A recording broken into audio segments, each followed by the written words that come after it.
To Jyothi specials. Sairam. ఇవాళ మజ్జిగ పులుసు చేసుకుందాం. మజ్జిగ పులుసులో కావలసిన పదార్థాలు ఇలాగా నీళ్ళలో బెండకాయ ముక్కలు, ఆనపకాయ ముక్కలు, తురిమిన టమాటా, ఇలాగా ఉప్పు వేసుకుని ఉడికిద్దాం. ఈ ముక్కల్ని ఉడికిద్దాం. వేసుకుందాం. దీనికి చేసుకుందాం. పులుసులో ముక్కలు ఉడికిపోయి బెండకాయలు, ఆనపకాయ ముక్కలు అవిని ఇందాక మనం కొంచెం పుల్లగా ఉన్న పెరుగులో శనగపిండి కలిపి పెట్టుకున్నాం కదా, అది ఇందులో వేసేద్దాం.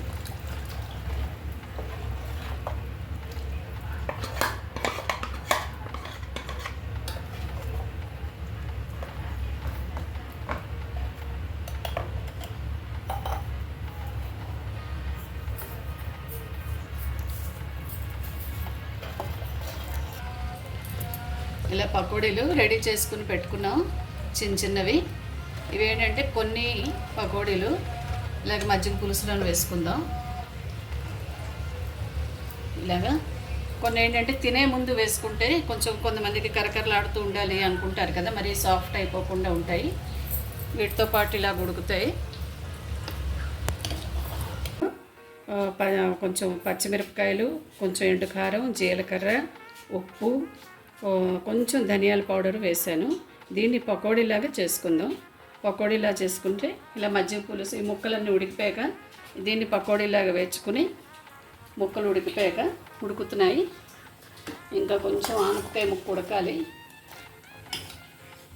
కొంచెం ఆనపకాయ ముక్క ఉడికాక అప్పుడు పెరుగు, కొంచెం పుల్లటి పెరుగులోని శనగపిండి కలిపి పెట్టుకున్నాను. ముక్కలు ఉడికాక ఇది కలుపుతాను.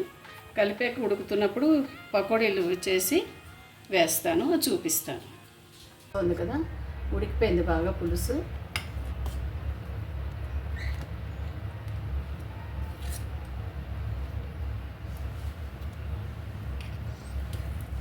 ఇలాగ పోపు పెట్టుకుందాం.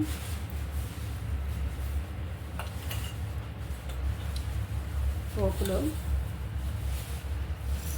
ఆవాలు, జీలకర్ర, మెంతులు,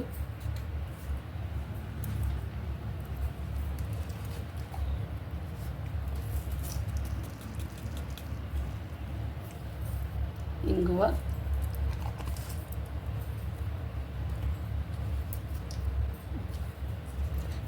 మిరపకాయలు పోపు వేసుకుందాం.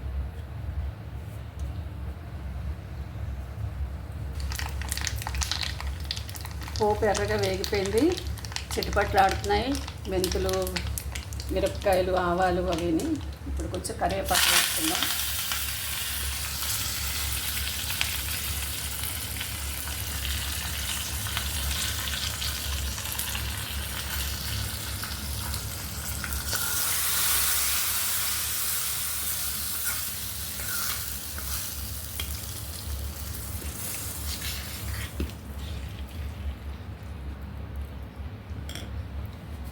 మజ్జిగ పులుసు రెడీ అయిపోయింది. ఇలాగా కొత్తిమీర ఇలాగ తుంచి వేసుకుందాం.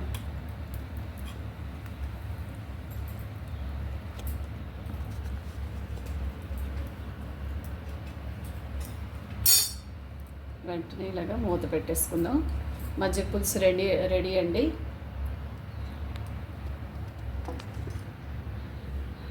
ఇలా చేసుకోండి, నచ్చితే లైక్ చేయండి, బాగుంటుంది.